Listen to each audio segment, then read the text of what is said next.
ஓம் ஸ்ரீ குருப்பியோ நம. ஸ்ரீ மகாபரிவாஜனம் மகாபரிவாஜனம் மகாபரிவாஜனம். இன்றைக்கி தெய்வத்தின் குரல் பாகம் 3ல் தெய்வ தத்துவம் தெய்வங்கள் என்ற தலைப்பில் நவநீதன் கிருஷ்ணன் பற்றி பெரியவா சொல்கிறத மேலே வாசிக்கிறேன். இது பக்கம் 975 ஆரம்பிக்கிறது. கயா ஸ்ரார்த்தம் என்று முக்கியமாக சொல்லி அக்ஷயவடம் என்ற ஆலமரத்துக்கு கீழே பிண்டம் போடுவதையே விசேஷித்திருக்கிறது.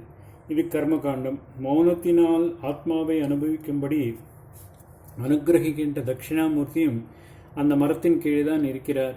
இது ஞானகாண்டம். இப்படி ஆள் இரண்டிலும் முக்கியமுள்ளதாக இருக்கிறது. கர்மா எத்தனை வசத்தியானாலும் மாயா சம்பந்தமானது. அதனால்தான் மார்க்கண்டேயருக்கு மாயா தரிசனமும் பண்ணிவித்து பரம ஞானத்தையும் கொடுக்கிற போது பகவான் இரண்டுக்கும் பொதுவான வடவருஷத்தின் பத்திரத்திலேயே வந்து படுத்துக்கொண்டார். ஆதிசேஷனின் மேல் லக்ஷ்மி நாயகனாக பிரம்மாவின் பிதாவாக சயனிப்பவர் ஆளிலை மேல் பாலனைப் போல வந்தார். பசுவின் முதிர்ந்த சாரத்தை இவனுடைய ஆகாரமான வெண்ணெய் காட்டுகிறதென்றால் ஆலவிருட்சத்தின் ஆரம்பஸ்தானத்தை இலை காட்டுகிறது. முதலில் இலை, அப்புறம்தான் பூப்பது, காய்ப்பது, பழுப்பது எல்லாம். சாரசாரமாக முதிர்ந்த நவநீதத்திலிருந்து இலசான வடபத்திரம் வரை எல்லாம் அவருடைய ரேஞ்சில் இருப்பவைதான். தான் நிறைந்திராத லெவலே இல்லை என்று காட்டுகிறார். ஆளிலைக்கு ஒரு விசேஷம் உண்டு.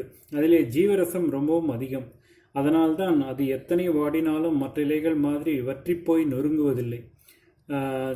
சரகாகிற போது கூட மெத்தென்றே இருக்கும். அதனாலேயே பகவான் குழந்தையாக வருகிற போது சொகசாக உள்ள தனக்கு மெத்தையாக அதை சூஸ் பண்ணி கொண்டிருக்கிறான். மரத்திலிருந்து வாடி உதிர்ந்த ஒரு ஆளிலையின் மேல் கொஞ்சம் ஜலத்தை தெளித்தால் போதும், மறுபடியும் அது பசுமை பெற்று விடுவதை பார்க்கலாம். அவன் இப்பொழுதும் வாடாத வதங்காத ஆத்மா. பிரணவம் என்றாலும் எப்பவும் நவம். சாப்பிடுவது நவநீதம்.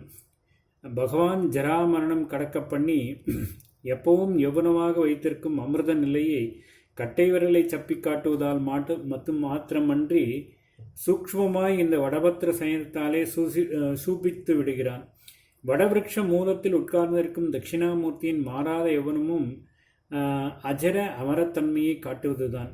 அதைவிட இளைய குழந்தையாகவே ஆலங்குழந்தைப் போலவே தானும் கொழுந்து பிராயமாக ஆயிரதம் கொழுந்தே என்று தொண்டரடி பொடியாழ்வாரால் பாடப்பட்டவன் இருக்கிறான். வேறு ஆடாமல் அசையாமல் இருப்பது போல விருட்ச இவ ஸ்தப்தக என்று ஸ்ருதி சொன்னபடி ஞான காம்பீரியத்தோடு தட்சிணாமூர்த்தி இருக்கிறார். இவனோ ஒரு இலை கொஞ்சம் காற்றானால் கூட சலசல என்று ஆடுகிறது போல ஒரே விளையாட்டாய் விளையாடிக்கொண்டு பிரேம சௌகுமாரியத்தோடு இருக்கிறான். ஆலவிருட்சத்துக்கு எத்தனையோ உபயோகங்கள். ஒரு பெரிய சைன்யமே அதன் கீழே தண்டு இறங்கலாம். பரோபகாரத்துக்கு அது ஒரு ரூபகம். அத்தனாம் பெரிய மரத்துக்கு இத்தினூண்டு விதை. இந்த அணு மாத்திரம் அணுவாயுள்ள இந்த அணுமாத்திர விதையில் அந்த பெரிய மரமே இருப்பது அணுவில் அணுவாயுள்ள பரமாத்மாவே அகண்ட பிரம்மமாயும் இருக்கிறார் என்பதை நினைப்பூட்டுகிறது. எல்லா மரத்துக்கும் தானே இப்படி என்றாலும் மற்ற மரங்களை விடவும் விஸ்தாரமாக வளர்கிற ஆளுக்குத்தான் அவற்றின் விதைகளை விடவும் சின்ன விதையாகி இருக்கிறது. மற்ற மரம் போல் ஆளுக்கு எவரும் விதை ஊன்றுவதில்லை. அதுவாகவே எப்படியோ முளைத்து கொள்கிறது. இது ஈஸ்வரன் ஸ்வயம்பு, தான் தோன்றி என்ற தத்துவ விளக்கமாய் இருக்கிறது. தானே விழுதுவிட்டு தன்னை தாங்கிக் கொண்டு அந்த பலத்தில் மேலும் மேலும் விஸ்தாரமாக்கி கொண்டே போகிறது. அடையாற்றில் ஆலமரத்தை பார்க்கவே கூட்டம் கூட்டமாக போகிறது. ஈஸ்வரன் பிறர் தாங்குதல் வேண்டாத நிராலம்மன் என்பதற்கு இது எடுத்துக்காட்டு போல இருக்கிறது. ஒரு பாகம் பட்டுப்போனாலும் மற்ற விழுதிலிருந்து தோன்றும் விழுதுகள் என்றே பிற பாகங்கள் பசுமையாக இருந்து கொண்டே இருப்பதால் ஈஸ்வரனின் நித்தியத்துவம் காட்டியதாகிறது. ஒரே தாயும் தந்தையுமான அவனிடமிருந்தே சகல ஜீவ ஜகத்துக்களும் விஸ்தாரமாய் இருப்பதற்கு திருஷ்டாந்தம் போல வடவிருட்சமானது ஒரே தாய் மரத்திலிருந்து விஸ்தாரமாகி கொண்டே போகிறது. இப்படியாக சம்சார சாகரத்தில் அலைபாய்கிற நமக்கு ஆளிலையை காட்டி நிலையான நித்தியத்துவத்தை, நிராலம்ப தத்துவத்தை உணர்த்துகிறான் வடபத்திரசாயி. மரத்தை விட எத்தனையோ அகண்ட தத்துவம் அவன். அந்த மரம் எத்தனை பெருசாக இருந்தாலும் எத்தனை காலம் இருந்தாலும் அதன் பரப்புக்கு எல்லை உண்டு, அதன் காலத்துக்கு முடிவு உண்டு.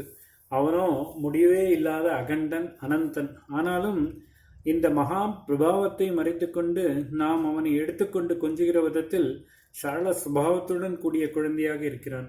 ஒன்றும் கவலைப்படாதே அப்பா, என் மாதிரி குழந்தை உள்ளத்தோடு இரு. சம்சார வெள்ளத்திலே அப்பொழுது நீ அலையில் அடிபடாமல் உன் பாட்டுக்கு ஆனந்தமாக அதை ஒரு விளையாட்டாக எடுத்துக்கொண்டு மிதந்து கொண்டிருக்கலாம் என்று சொல்லாமல் சொல்கிறான். சிலுப்புவதாலேயே கொந்தளிக்கிற மோரிலே வெண்ணெய் பட்டுக்கொள்ளாமல் மிதப்பது போல சம்சார சாகரத்தில் அவனே வெண்ணெய் கட்டியாக மிதப்பது நாமும் அப்படி ஆக வேண்டும் என்று நம்மை நினைக்கச் செய்வதற்குத்தான். நாம் ஏதோ அசட்டு ஸ்திதியில்